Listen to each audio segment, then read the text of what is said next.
it's me, your buddy Dave, the host of the Dark Stuff channel here on YouTube. Thank you so much for checking out my latest video. As always, it is much appreciated.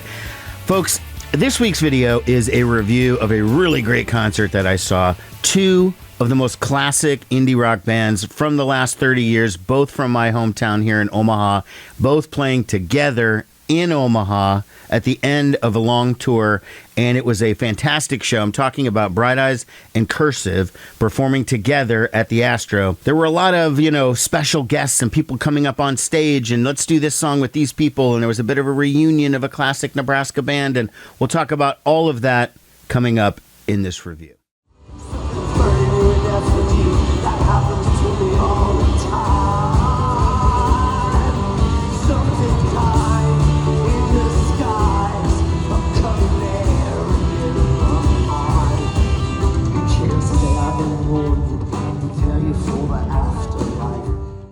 Bright Eyes closed out the American leg of the Five Dice All Threes tour, which is, of course, the most recent Bright Eyes record. They were initially going to almost kick off the tour last September, and then there were some issues with it. The whole tour got canceled, and it came back.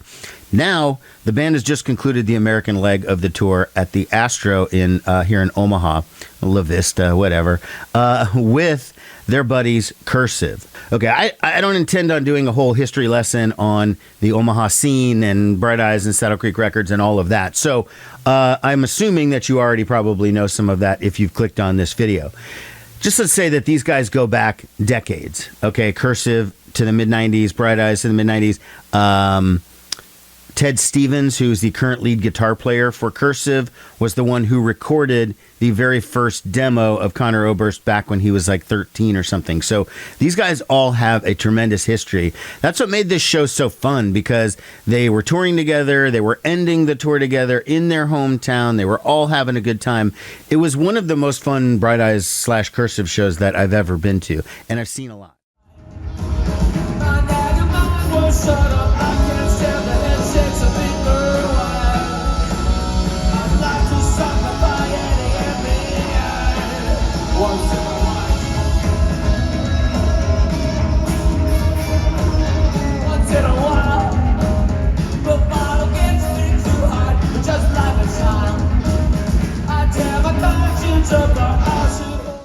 Let's talk about Cursive. So the band's most recent album is Devourer, and I caught these guys last October, I want to say, at the Waiting Room. They did 2 nights at the Waiting Room, and what I remember from that was they were doing like a special album each night.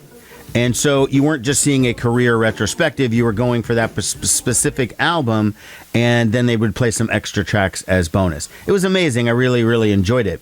This set, however, didn't do that. It was just completely career, covering. So you got things going all the way back to the early 2000s, up to their most recent record, which they played a couple of cuts off of as well. My personal favorite Cursive album is not the one that most people pick, which is Ugly Organ or Domestica. My personal favorite is Happy Hollow. Not a pick by everybody, but it's one that I like to pick. But I do understand the appeal of those Ugly Organ and Domestica. They're awesome as well, and that's why I was happy when the band played The Martyr and Sierra and stuff off those records. But my favorite track, of course, is Shallow Means Deep Ends, and that's on Domestica, and they pulled that one out as well.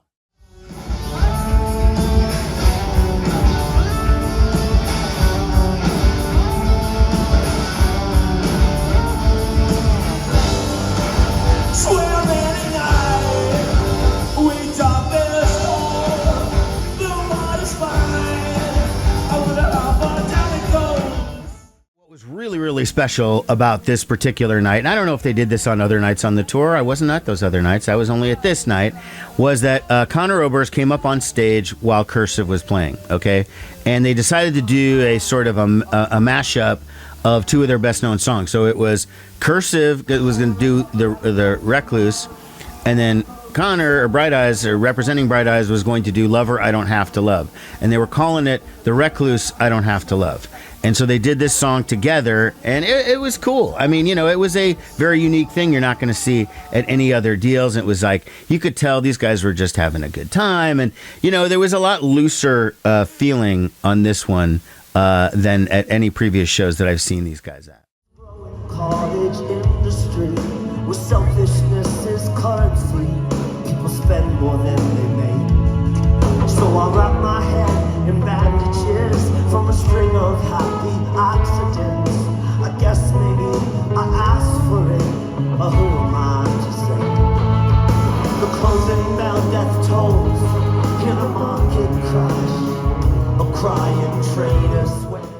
Okay, so next up was Bright Eyes. So as I've said before, I've seen Bright Eyes a lot over the years. I mean, I am from Omaha. They are from Omaha, of course. But the last time I saw Bright Eyes was in 2022. It was, they did 2 nights at the Admiral. And again, it was at the end of a tour.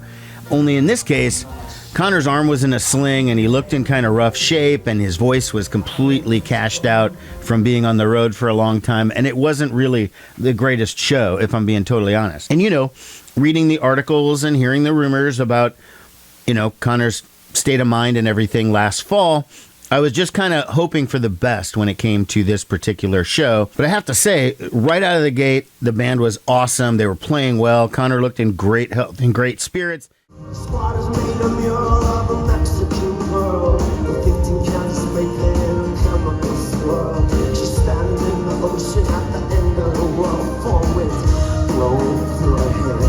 But when Great Satan's gone, the horror Babylon, she just can't sustain the pressure.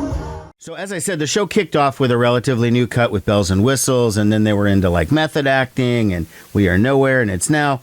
And I love all of that stuff. But the album I've been focusing on a lot lately is the album Casadega, which is I think from 2007 or so. And I've always liked that one, but I don't feel it gets enough attention. You know, they did the song Four Winds and Soul Singer in a session band. Now, I would have loved them to play like Hot Knives or Make a Plan to Love Me or whatever other cuts off that record, because I've been listening to it a lot and it really is rapidly becoming perhaps my favorite Bright Eyes record. But the fact that they played 2, that was still pretty good. I was happy with that. So great, used to be shy, feature improved, I still never find eyes like a showgirl. So in addition to those Casadega cuts, he also did Take It Easy, which is off the Digital Ash and a Digital Urn, which is a record that I actually like. But it was that back one in 2005, I think, when Bright Eyes put out 2 records simultaneously. And I think most people liked the more acoustic, kind of traditional album. I liked both of them a lot, but I did think that Digital Ash was pretty cool, and I hadn't heard him play Take It Easy in kind of a long time. And just as with the last set, in this case, the guys in Cursive came up on stage when Bright Eyes was on. The really significant event in this particular thing, and I don't know that everyone in the crowd caught it or understood exactly what was happening, but a good amount did for sure, was that Ted Stevens, the guitar player for Cursive, who used to be in the band Lullaby for the Working Class. Lullaby for the Working Class, for those that don't know, was a massive inspiration for the Omaha scene, and especially the kind of the folkier sort of side of the indie community. And Ted was in that band, as was Mike Mogus of Bright Eyes. AJ Mogus, his brother, who's actually in the band Criteria, also in that band, but that's not relevant in this particular instance. So Ted came up on stage. So now you got Ted Stevens, you got Mike Mogus from Lullaby for the Working Class, along with the rest of Bright Eyes and Cursive was up there, and they did do a Lullaby song called Hypnotist, which is a great track that at first I didn't recognize what they were doing, and then it was like, oh no, okay, I get what they're doing. It was a pretty special moment, and for serious, indie music nerds who maybe aren't from Omaha or aren't as familiar with all of that stuff, it was pretty special. All right, I'm going to probably wrap it up here. I didn't want to just yammer on and on about the show. It was fantastic. It was great seeing Connor and the band in good form, in good spirits. They played a fantastic show. My one little complaint was, so they had this backdrop, and it said, "You are at a Bright Eyes concert," and I thought they would light that up, and I was waiting and waiting and waiting for the opportunity to take a picture, because I thought that would be a cool visual, and it never was lit the entire time. I don't know if that was a mistake or what, but that's just a little... I wanted that photo. I was waiting for that photo. regardless, great time had by all. And I'll leave you with another clip or two from the show. Thanks as always for watching. Take care, everybody. Bye-bye. Lots of trucks. I almost forgot who I was, but I came to my senses. Now I'm trying to be assertive, I'm making plans. Gonna rise to the occasion, yeah, me all that. So, you have a MySpace page or something?